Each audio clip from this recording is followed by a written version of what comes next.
प्रणाम साधकों। तो जैसा हमने अपने इंट्रोडक्शन वीडियो में बताया है कि सबसे पहली पुस्तक हम शुरू करने जा रहे हैं, मरने के बाद हमारा क्या होता है, आज उसको शुरू करेंगे। अगर आप ये जानना चाहते हैं कि किस तरीके से हम इस वीडियो को डालने वाले हैं और उसका क्या उपयोग है, क्यों हम इसको खंड खंड में डाल रहे हैं, वो सब हमने अपने इंट्रोडक्शन वीडियो में बताया हुआ है, जिसका लिंक आपको डिस्क्रिप्शन में मिल जाएगा। अगर आप ये समझना चाहते हैं कि हम आगे और कैसे लाने वाले हैं, चैनल का क्या उद्देश्य है, ये सारी चीज़ें आप डिस्क्रिप्शन लिंक में जाकर शुरू कर सकते हैं। तो हम लोग बिना किसी विलंब के शुरू करेंगे अपनी पहली पुस्तक। तो एक बार हम सभी गायत्री मंत्र सस्वर पाठ करेंगे। ओम भूर्भुवः स्वः तत्सवितुर्वरेण्यं भर्गो देवस्य धीमहि धियो यो नः प्रचोदयात्।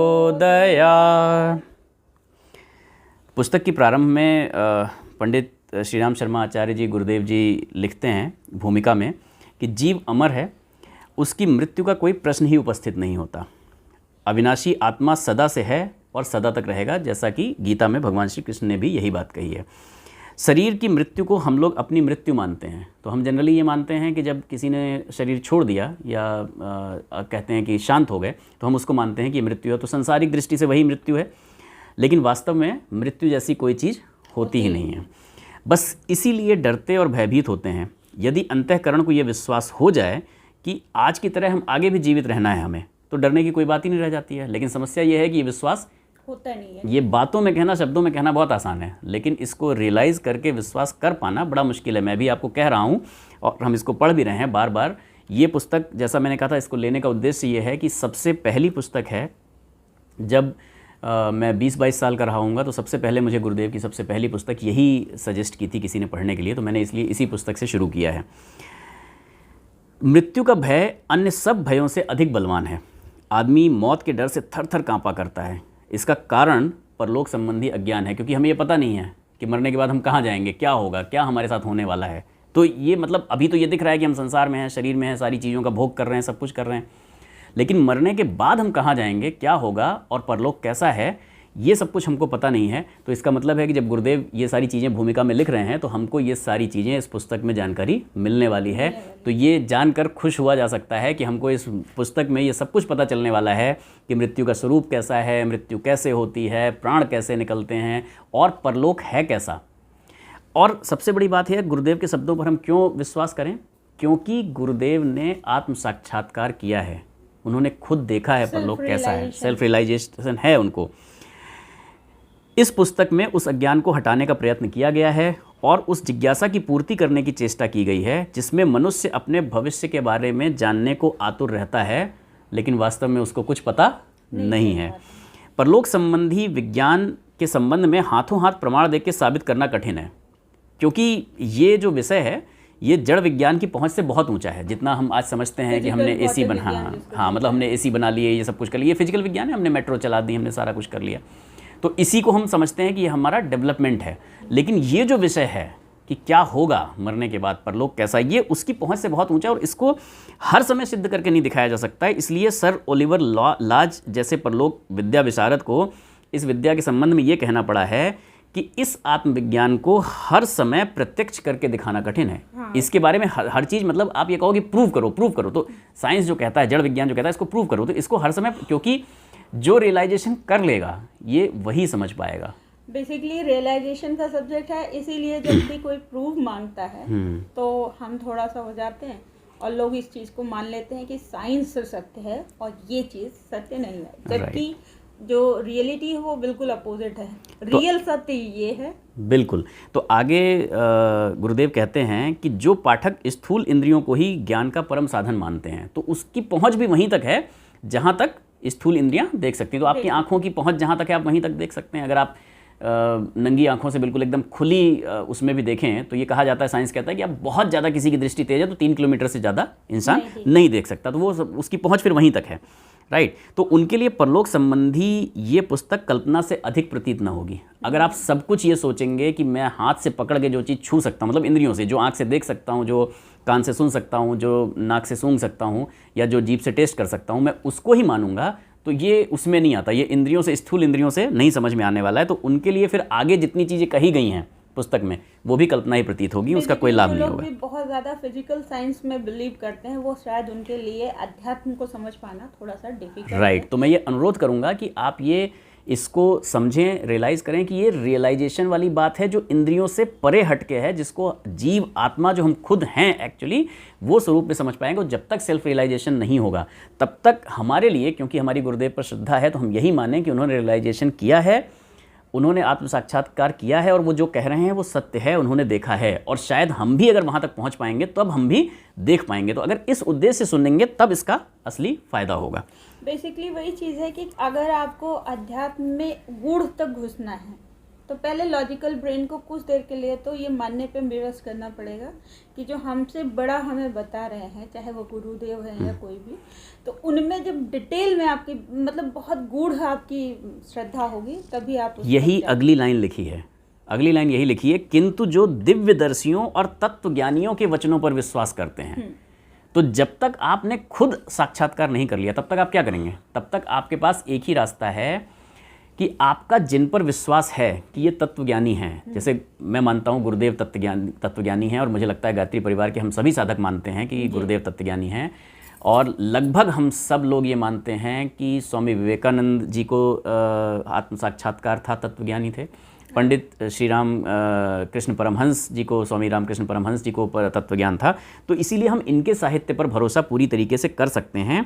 तो जिनको तत्वज्ञानियों के और दिव्यदर्शियों के वचनों पर विश्वास है उनके लिए इस पुस्तक में है सामग्री, उनके लिए विश्वसनीय सामग्री है।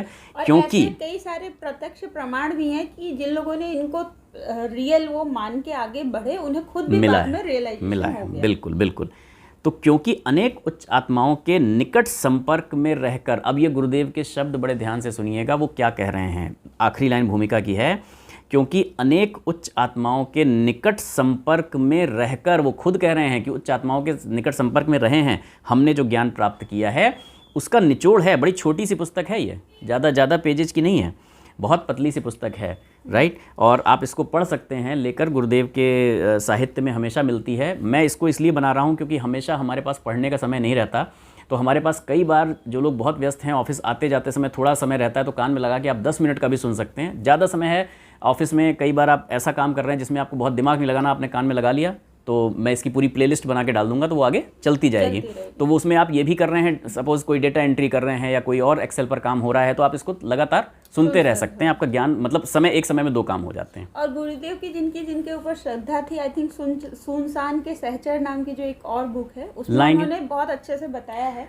तो हम पहले हम पतली पुस्तकें ला रहे हैं पाठकों के लिए, फिर उसके बाद जैसे कमेंट आएंगे, जैसा इंटरेस्ट जनरेट होगा, तो हमारी आगे चेतना की शिखर यात्रा, सुनसान के सहचर, ऋषि चिंतन के साहित्य में, और अगर आप लोग कहेंगे तो गायत्री महाविज्ञान भी पूरी लाने का प्रयास करेंगे। बड़ा ग्रंथ है वो, बट गायत्री महाविज्ञान मतलब वास्तव में उसको शुरू करना चाहिए, तो करते हैं पहले इसको।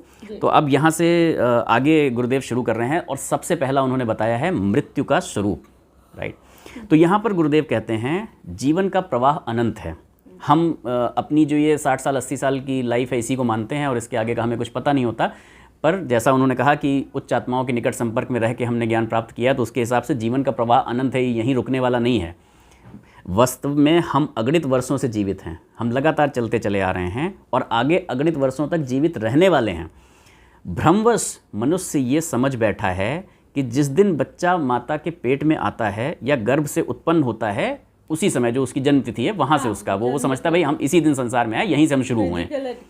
हाँ, जबकि हम यहाँ से शुरू नहीं हुए, हम इससे पहले भी थे और हम इसके बाद में भी, जब शरीर छोड़ देंगे इसके बाद भी रहेंगे। तो लोग तो यही समझते हैं कि भाई उसी समय जीवन आरंभ होता है, और जब हृदय गति बंद हो जाने पर शरीर निर्जीव हो जाता है तो मृत्यु हो जाती है। ये बहुत ही छोटा, अधूरा और अज्ञान मूलक विश्वास है। आधुनिक भौतिक विज्ञान ये कहता बताया जाता है कि जीव की कोई स्वतंत्र सत्ता नहीं है, शरीर ही जीव है। वो तो कहता है शरीर मशीन है, ऐसे चलती है, इसी से है, और वो पूरा साबित करने की कोशिश करता है कि शरीर किन किन पदार्थों से बना है और कैसे खराब होता है, क्या होता है। सारी चीजें उसमें मिल जाएंगी तो अगेन कोई एग्जिस्टेंस नहीं बचेगा। हालांकि कई सारी जगहों पे मतलब विज्ञान का ये रूप कई जगह पर ऐसा हो जाता है कि जहाँ पर उसके पास कोई जवाब नहीं होता। बहुत सारी चीज़ों में ऐसा हुआ है, वो एक्सेप्ट भी कर लेता है कि हाँ इसके आगे हमारी नहीं है। सत्ता, something like God particle type. Right. तो वो ये मानते हैं हाँ कि शरीर ही जीव है। तो अब तो बिल्कुल सही आपने कहा कि मानने लगे हैं कि लोग मानने लगे हैं कि भाई एक गॉड पार्टिकल है, उसको डिफाइन नहीं किया जा सकता, उसको देखा नहीं जा सकता, बट है और वो सब में होता है। तो सनातन धर्म ने तो यही हमेशा से कहा कि कण कण में भगवान है। सनातन धर्म में यही तो कहा गया है कि कण कण में भगवान है। बट शुरुआत अच्छी है, एटलीस्ट गॉड पार्टिकल पे आए। हाँ, धीरे धीरे देखिए विज्ञान को स्थूल रूप से कर रहा है तो उसको पहुंचने में वहां तक समय लगेगा, बट हाँ इतना तो मान ही लिया कि भाई कुछ है जिसको देखा नहीं जा सकता, डिफाइन नहीं किया जा सकता, बट है, राइट। तो शरीर की मृत्यु के बाद हमारा कोई अस्तित्व नहीं रहता, ऐसा विज्ञान मानता है। परंतु बेचारा भौतिक विज्ञान स्वयं अभी बाल्यावस्था में है। गुरुदेव ऐसा कह रहे हैं कि बेचारा भौतिक विज्ञान स्वयं अभी बाल्यावस्था में है। अब हाँ, अब आप ये समझिए कि वो इसको प्रूव भी कर रहे हैं। विद्युत की गति के संबंध में अब तक करीब 3 दर्जन सिद्धांतों का प्रतिपादन हो चुका है। हर सिद्धांत अपने से पहले मतों का खंडन करता है। तो यानी कि जब तक वो पहला वाला मत आया था तब तक तो वो यही था कि मैं ही सही हूँ, मैं ही सही हूँ। तो अर्थात आज भी जो दिया जा रहा है वो भी सही है, इसकी कोई गारंटी नहीं, आगे फिर कोई कुछ आ जाएगा तो वो भी उसको तथा बता देगा, वो खत्म हो जाएगा, राइट। और बेशक उन्होंने बिजली चला ली, बिजली चलाई, बिजली से ये सारा चीज़ें चल रही हैं, हमारा सब कुछ चल रहा है, लेकिन अभी तक भी दरअसल ठीक ठाक ये नहीं जाना जा सका कि वो किस प्रकार चलती है। अभी तक भी ठीक नहीं कहा जा सकता कि किस प्रकार चलती है। नित नई सम्मति बदलने वाले जड़ विज्ञान का भौतिक जगत में स्वागत हो सकता है, पर यदि उसे ही आध्यात्मिक विषय में प्रधानता मिली तो सचमुच हमारी बड़ी दुर्गति होगी। एक वैज्ञानिक कहता है, छोटी सी बुद्धि वाले, हाँ, उससे काम बनेगा नहीं। तो एक वैज्ञानिक कहता है कि शरीर ही जीव है, दूसरा मृतात्मा आश्चर्यजनक कर्तव्यों को पूरी तरह चुनौती दे देता है। अचानक से कोई उसको मृतात्मा मिल जाती है या कुछ होता है। एक्सपेरिमेंट किए साइंस ने इस तरीके के कि कोई मरने वाला है, उसकी सहमति से उसको ग्लास चैम्बर में बंद कर दिया गया तो वो चैम्बर क्रैक हो गया, तो इसका मतलब कोई ऐसी चीज़ है जिसे कम से कम एयर निकलने जितनी ही जगह चाहिए, बट चाहिए, तो उसने चुनौती दी कि भाई ये नहीं है, राइट। और अपने पक्ष को प्रमाणित करके विरोधियों का मुंह बंद कर देता है। तीसरे वैज्ञानिक के पास ऐसे अटूट प्रमाण मौजूद हैं जिनमें छोटे छोटे अबोध बच्चों ने अपने पूर्व जन्मों के स्थानों को और संबंधियों को इस प्रकार पहचाना कि उसमें पुनर्जन्म के विषय में किसी प्रकार के संदेह की गुंजाइश नहीं रह गई। तो जो आदमी जाके बता देता है भाई ये मेरा घर है, ये मेरा गांव है, यहाँ मेरा कमरा है, ये सारी चीज़ें हैं सबका, तो वो कहता है भाई, और छोटा अबोध बालक उसको कोई सिखा भी नहीं सकता, सिखा के कर भी नहीं सकता। तो वही वैज्ञानिक कहता भाई इसमें तो मानना पड़ेगा कि पूर्व जन्म होता है। एक बार तो रेवोल्यूशन गांधी जी के टाइम में शांति देवी जी का जो केस हुआ था उसने तो लगभग सबको ही, इवन काफ़ी बड़े बड़े वैज्ञानिकों को भी ये चीज़ मानने पे मजबूर कर ही दिया। बहुत सारे केसेज हैं ऐसे। हम लोग जब पढ़ते थे तो MB इंटर कॉलेज में हमारे एक सर थे हिंदी के, और वो प्रॉपर मतलब जो है उनको आसपास में ही पैदा हुए थे, अपना गांव उनका, दोनों जगह जाते आते थे, सब था, दोनों पहचानते थे, सब लोगों ने माना था कि आप ही थे। मींस की प्रूफ है कि प्रूफ जो है, हाँ? पुनर्जन्म होते, एंड इफ एक भी प्रूफ ऐसा है। अब कुछ और आगे गुरुदेव आगे कुछ और प्रमाण देते हैं। बालक जन्म लेते ही दूध पीने लगता है, कोई सिखाता है उसको कैसे दूध पिया जा रहा है? कोई नहीं। कैसे पीना है? कोई नहीं सिखाता। यदि पूर्व जन्म की स्मृति ना होती तो वो बिना सिखाए कैसे सीख जाता सब कुछ? बहुत सारी चीज़ें बालक ऐसी सीख जाता है जो उसे सिखाई नहीं गई हैं। बहुत से बालकों में अत्यल्प अवस्था में ऐसे अद्भुत गुण देखे जाते हैं जो प्रकट करते हैं कि ये ज्ञान इस जन्म का नहीं वरन पूर्व जन्म का है। मुझे याद आता है अभी व्हाट्सएप पे एक वीडियो वायरल हुआ था जिसमें एक छोटा सा लड़का 5-6 साल का होगा, वो मतलब प्लेन में सफ़र कर रहा था, तो वो जहाज़ उड़ाने के बारे में बहुत सारी चीज़ें एयर होस्टेस और उनसे शेयर करता है। उनको लगता है इसको कैसे आता है, तो वो मतलब कौतूहलवश उसको कॉकपिट में ले जाते हैं उनके पास में, और वो प्रॉपर उन इंस्ट्रूमेंट्स के नाम की, इससे चलता है ये सारी चीज़ें और आप कैसे एयर का वो करते हो सारा, तो वो कहता है यू नो दिस। वो इंग्लिश में था वो वीडियो, फॉरेन का कहीं का था। उन्होंने कहा या I know all this. So he said, I'll be pilot one day like you. So he said, no, you will be a better pilot than me because this much you know right now. So you will be a better pilot than me. Because आपने तो already एक और जन की एक वो लेके चल रहे हैं, अपना ज्ञान से अपग्रेड ही करेंगे। हाँ, तो वो बच्चा शायद पहले कभी ऐसा उसने प्लेन में सफ़र नहीं किया था, फर्स्ट टाइम कर रहा था। उसके मम्मी पापा को भी ये बात नहीं पता थी और अचानक से ये चीज़ निकल के आती है कि उसको इसका ज्ञान है। तो अब ये ज्ञान कहाँ से आया? इसका मतलब है कि वो अपने पूर्व जन्म में पायलट रहा होगा और इसको यहाँ से संचित ज्ञान है। बहुत सारे लोगों को आप देखेंगे 3 साल की उम्र में बच्चे कोई म्यूजिकल इंस्ट्रूमेंट प्ले करने लगते हैं, कुछ करने लगते हैं जिसको किसी ने नहीं सिखाया है, उनके घर में है वो चीज़ और वो कर रहे हैं। इसका मतलब वो पूर्व जन्म की प्रेरणा है, पूर्व जन्म का वो है। हालांकि भौतिक स्थूल ज्ञान हर केस में ट्रांसफ़र हो ऐसा है नहीं, आगे हम लोग इस चीज़ को देखेंगे। तो आगे गुरुदेव कहते हैं कि जीवन और शरीर एक वस्तु नहीं है। जैसे कपड़ों को हम यथा समय बदलते हैं, उसी प्रकार जीव को भी शरीर बदलने पड़ते हैं। जैसा कि भगवान श्री कृष्ण ने गीता में भी कहा है कि वासांसि जीर्णानि यथा विहाय नवानि गृह्णाति नरोपराणि तथा शरीराणि विहाय जीर्णानि नन्यानि संयाति नवानि देहि।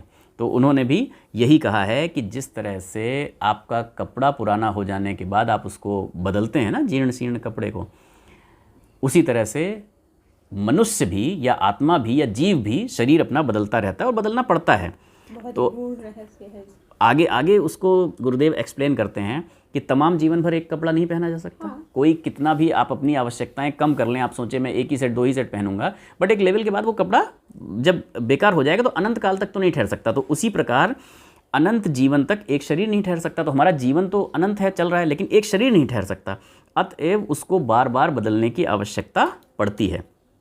स्वभावतः तो कपड़ा पुराना जीर्ण शीर्ण होने पर ही अलग किया जाता है, पर कभी कभी जल जाने पे, किसी चीज़ में उलझ के फट जाने पर, चूहों के काट देने या अन्य कारणों से वह थोड़े ही दिनों में बदल देना पड़ता है।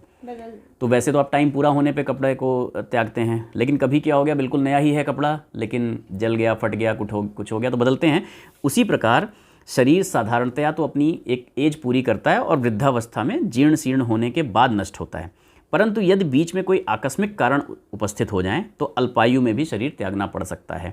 तो यहाँ पर गुरुदेव ने ये बताने की चेष्टा की है कई बार, क्योंकि लोगों के जहन में ये सवाल आ सकता है कि जब भाई शरीर का है, कपड़े का है, तो वो तो पूरी होके ही होना चाहिए, तो अल्प मृत्यु क्यों होती है ना, अल्पायु में मृत्यु क्यों होती है। तो उन्होंने बताया कि कई बार भाई कारण ऐसे आ जाते हैं, कपड़ा जल गया, फट गया, कुछ हो गया, शरीर बेकार हो गया, है ना, तो उस केस में अल्पायु में भी मृत्यु हो जाती। तो अल्प मृत्यु का यहाँ पर एक तरह से उन्होंने बताया कि अल्प मृत्यु का कारण क्या होता है। तो कपड़े से बहुत अच्छे से उन्होंने उस चीज़ को एक्सप्लेन किया है कि जैसे वैसे तो कपड़ा आप पूरी लाइफ अपना करके जाएगा, तो वैसे जनरली सब लोग अपनी पूरी लाइफ करके जाते हैं, लेकिन इस संबंध में आप कपड़े का एग्जाम्पल ले सकते हैं कि कभी कभी नया कपड़ा भी आपको त्यागना पड़ सकता है अगर उसमें कोई खराबी आ गई तो।